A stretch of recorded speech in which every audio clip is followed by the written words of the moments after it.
Palabra al senador Rogelio Israel Zamora, del Grupo Parlamentario del Verde, hasta por 5 minutos.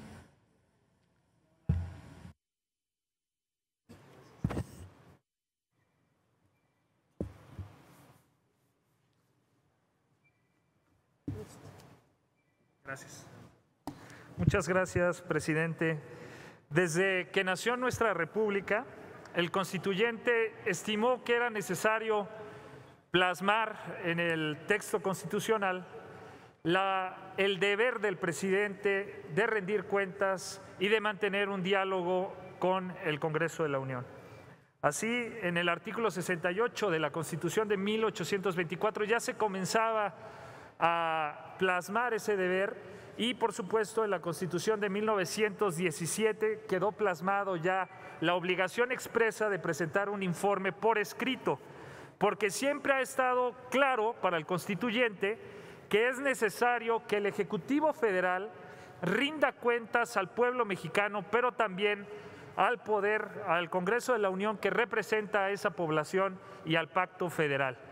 Por eso, nosotros en el Partido Verde Ecologista de México reconocemos la transparencia con la que el presidente muestra datos económicos en el informe. Ya lo comentaba hace un momento mi compañera Alejandra, pero también nosotros reconocemos esa transparencia, porque en ningún momento se oculta la realidad económica que vive nuestro país, en gran parte causada por el coronavirus. Si analizamos el rubro de economía, cuando presenta el Ejecutivo Federal el panorama económico, nos comienza a decir que en el cuarto trimestre de 2019 y en el primero de 2020 había comenzado a haber una contracción que era del 0.7% y del 1.3% respectivamente.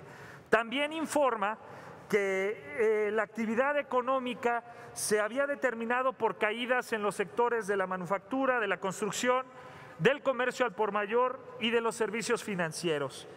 Pero también destaca que hubo algunos servicios o algunas actividades que promovieron o que impulsaron el Producto Interno Bruto, como el sector agropecuario, la minería, la industria eléctrica, las telecomunicaciones, los servicios inmobiliarios y el comercio al menudeo.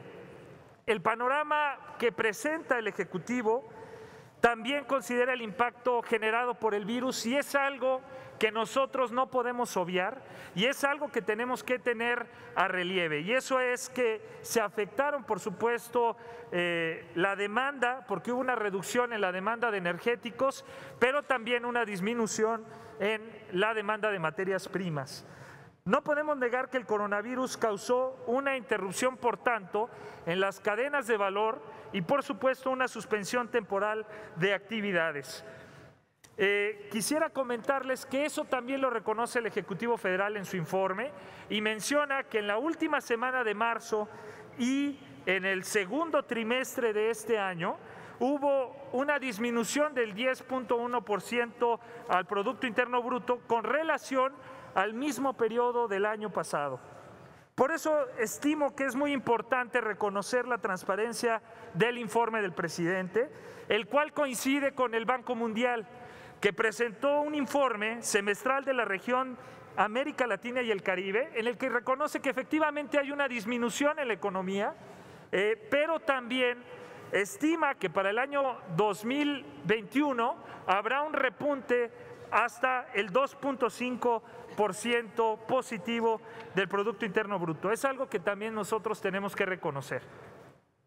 El tiempo es muy breve como para hacer un análisis más detallado o exponerlo más bien, pero sí quisiera comentarles que nosotros reconocemos que el gobierno ha tomado acciones decisivas para atender el problema económico. Sabemos que ha aumentado la recaudación, ya se ha mencionado el impacto positivo que tendrá el TEMEC. También tenemos que hablar del trabajo que ha hecho la Secretaría de Economía, que acompañó a este Congreso, en particular a la Cámara de Senadores, durante la creación de algunas leyes que son trascendentales, como la Ley de Protección a la Innovación Industrial, pero también a la de Infraestructura de la Calidad. Quisiera concluir o quisiera comentarles también que nosotros queremos ofrecer también unas propuestas al presidente de la República. La primera de ellas es algo que en el Partido Verde Ecologista de México tenemos muy presente, que es necesario y urgente invertir en ciencia, innovación y tecnología, al menos para alcanzar la media que tienen los países que forman parte de la OCDE, de la cual forma parte también México, y que es en promedio el 2.4% del porcentaje del Producto Interno Bruto. Eso es algo que nosotros proponemos para atender también la situación económica que vive nuestro país, y quisiéramos también someter a la consideración del Ejecutivo fomentar la economía social. Debemos comprender, por último, que el coronavirus no generó al 100% la situación económica en la que vivimos. Más bien vino a resaltar una inquietud que ha tenido la población mundial. Y esa inquietud es que se disminuyan las desigualdades. Su participación, senador. Sí, con mucho gusto concluyo, presidente. Lo que busca la población mundial, y es algo que resaltó el coronavirus, es que es urgente atender la desigualdad que dejó un sistema. Recordemos que el siglo XX ha terminado y con el siglo XX murieron las principales ideologías económicas. Murió el fascismo derrotado por los otros dos sistemas, el comunismo quedó prácticamente borrado del planeta por un liberalismo que ha sobrevivido, pero ha sobrevivido de manera agonizante, generando cada vez mayor desigualdad en todo el planeta. El reto que tenemos como Senado de la República, el reto que tiene el Ejecutivo Federal y el reto que tenemos todos los mexicanos es de construir un nuevo sistema económico. Si no lo hacemos nosotros, viene una generación que está por relevarnos y que ellos tienen esa ideología ya presente. Está en nuestras manos entonces comenzar a trabajar y no defraudar al pueblo mexicano. Muchísimas gracias por su atención.